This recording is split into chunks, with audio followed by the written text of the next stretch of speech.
So guys, this is a continuation video of DYI CT based block occupancy detection module. So yesterday when we have done this whole circuit, we have used a breadboard and we have mounted everything on the breadboard and we have tested the API. But in this section, we have already sorted everything on the PCB board, and we gonna test it using this PCB board, whatever we have done. So if you see the so items which we required, it's a current transformer. I have taken 0 to 100 amps, but you can take 0 to 5 amps also, that's fine. Then we need a resistor which should be 1 million ohm resistor, and we need a diode which is IN 1N4148 diodes. So if you see the circuit here,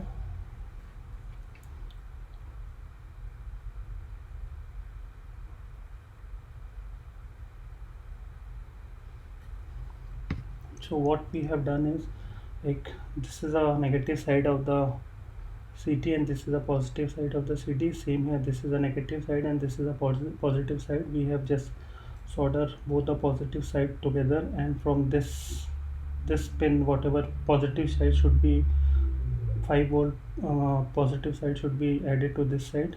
So this will pass positive to the both the CTs, and negative side will be added to this side, and it will circulate from the bottom to this resistor and this resistor.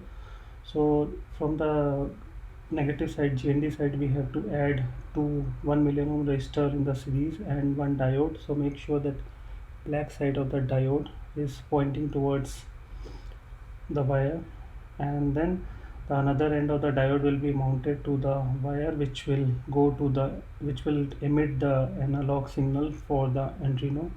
And same thing we have done here also. Like, negative side, we have mounted two resistor in the series and then one diode, and other end of the diode will go to the analog pin of the Arduino. So if we see from the bottom of this one, so here you can see, like, here we have mounted these are the points for the positives. So this is a positive side which will be going toward this side, and this is a negative side. So from this side it will come, and from this and this is connected, and this is connected, this and this is connected, and this is the diode. So this and this are internally connected. So the another pin with this circuit, this wire will emit the analog signal, and same here, this is a diode soldering, and this is the wire soldering which will emit the analog signal. So just make sure once we done the soldering,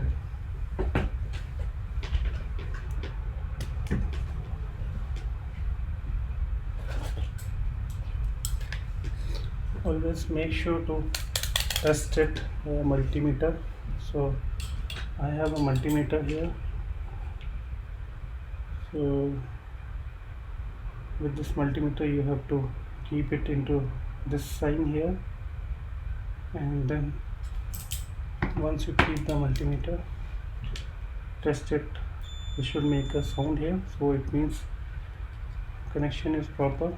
So what we'll do is we'll test all the things. So this is a positive side, this is connected, this is connected here, and this is a negative side.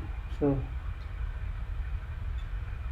this is connected here, and this is connected here, and here in the soldering also you can check. So this soldering also we can test it here.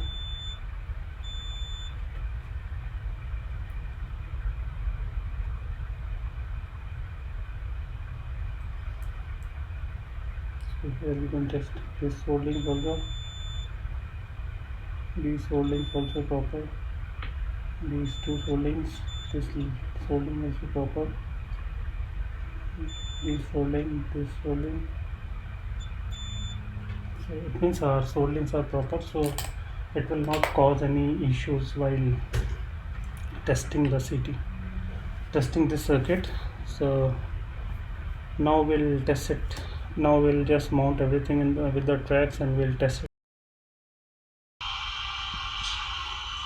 So now you can see that I've done the complete circuit solder on the PCB board as I showed you earlier, and it is mounted to the antenna. It's the same setup rather than on breadboard. Everything, all the circuitry is there on the PCB board.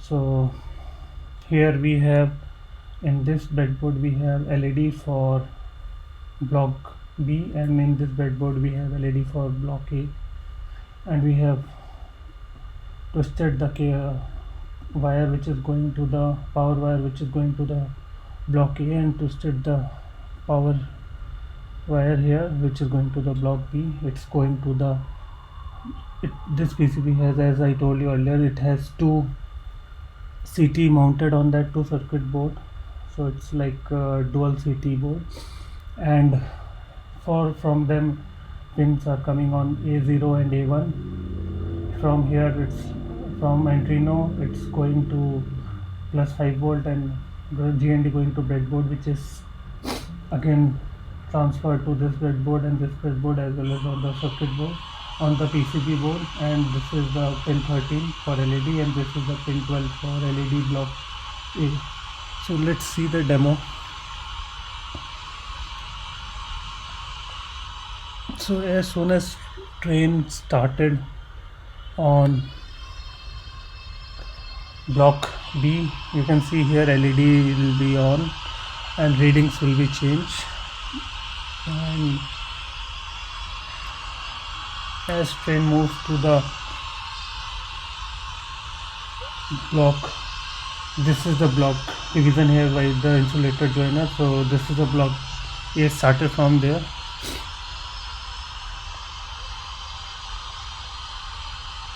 So once you see that train moves to block A, LED will start for block A, and after certain calculations of block unoccupancy, block B LED will be switched off. So if we see here,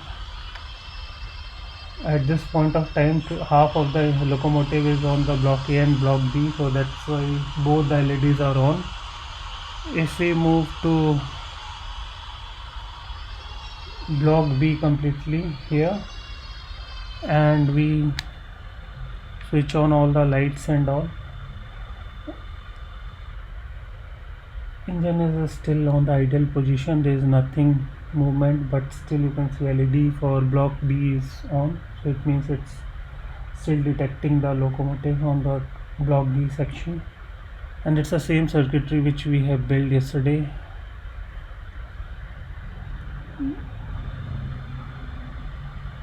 On the breadboard, but today we have mounted everything on the PCB board, and then we are testing the same circuitry with the same code yesterday, whatever we have done.